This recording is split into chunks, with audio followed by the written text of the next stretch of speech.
Hooray for Diffendoofer Day! By Dr. Seuss, with some help from Jack Plesky and Lane Smith.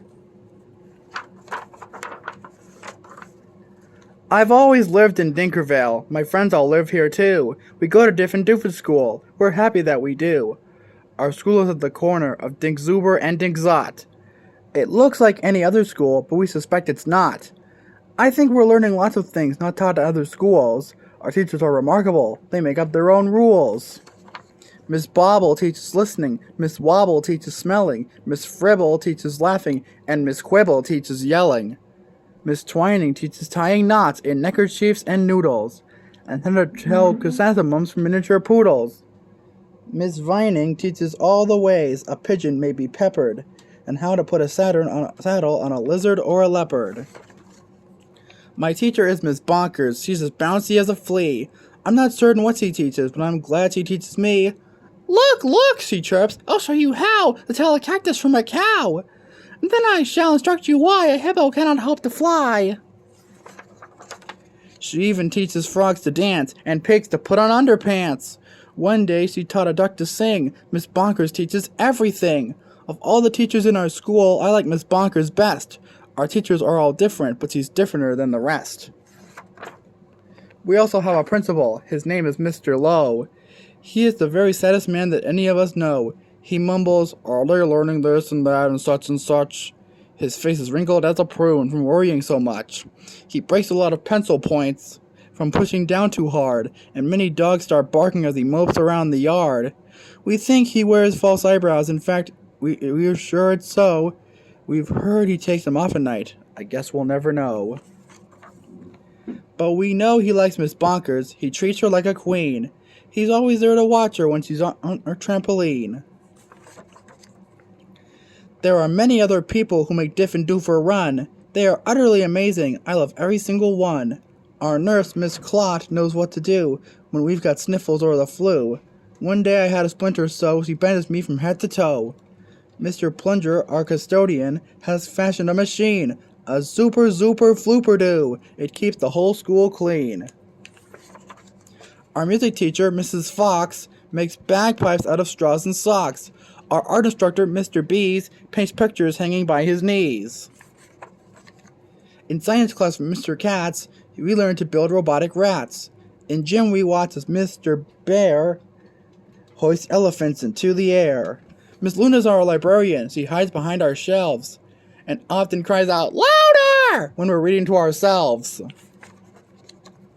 We have free cooks, all named McMunch, who merrily prepare our lunch. They make us hot dogs, beans, and fries, plus things we do not recognize. And as they cook, they sing their song, not too short, not too long.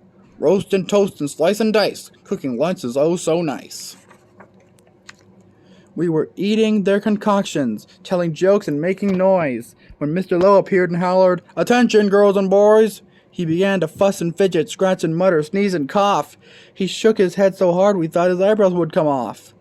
He wrung his hands, he cleared his throat, he shed a single tear, then sobbed, "I've something to announce, and that is why I'm here. All schools for miles and miles around must take a special test to see who's learning such and such, to see which school's the best.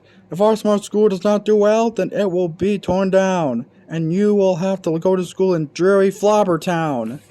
"Not Flobbertown!" we shouted, and we shuddered at the name, for everyone in Flobbertown does everything the same. It's miserable in Flobbertown. They dress in just one style. They sing one song, they never dance, they march in single file. They do not have a playground, and they do not have a park. Their lunches do not taste at all. Their dogs are scared to bark.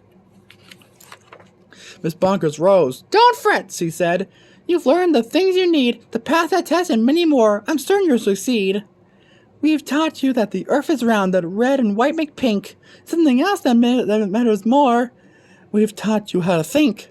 "I hope you're right," sighed Mr. Lowe. He shed another tear. "The test is in 10 minutes, and you're taking it right here." We sat in shock and disbelief. "Oh no," we moaned, "oh no." We were even more unhappy than unhappy Mr. Lowe. But then the test was handed out. "Yahoo!" we yelled, "Yahoo!" For it was filled with all the things that we all knew we knew. There were questions about noodles, about poodles, frogs, and yelling, about listening and laughing, and chrysanthemums and smelling.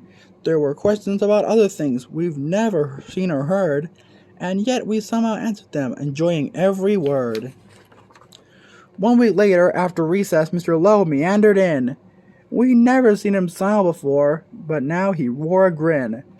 He soon began to giggle, then his giggle grew by half, and then it really happened. Mr. Lowe began to laugh. "You saved our school! You saved our school!" he jubilantly roared. "We got the very highest score!" He wrote it on the board. Miss Bonkers did some cartwheels till her face turned cherry red. She bent up to Mr. Lowe and kissed him on the head. "Hooray, hooray!" she shouted. "I'm so proud I cannot speak." So she did another cartwheel and she pecked him on the cheek. "Ahem, ahem," coughed Mr. Lowe. "You all deserve a bow. I thus declare a holiday. It starts exactly now. Because you've done so splendidly in every sort of way, this day forever shall be known as Diffendoofer Day. And furthermore, I promise I won't ever wear a frown, for now I know we'll never go to dreary Flobber Town." Then we held a celebration. There was pizza, milk, and cake. Like everyone, I ate too much and got a bellyache. We laughed and whooped and hollered the entire school day long. Then we all sang triumphantly the Diffendoofer song.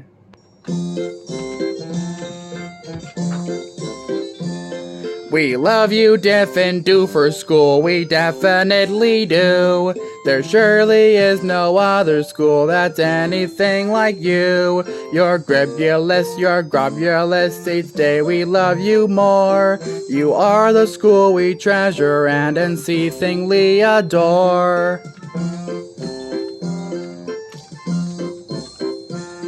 Oh, finest school in Dinkerville, the only one as well. We love you, Diffendoofer School, much more than we can tell. You are so Diffendooferous, it gives us joy to say.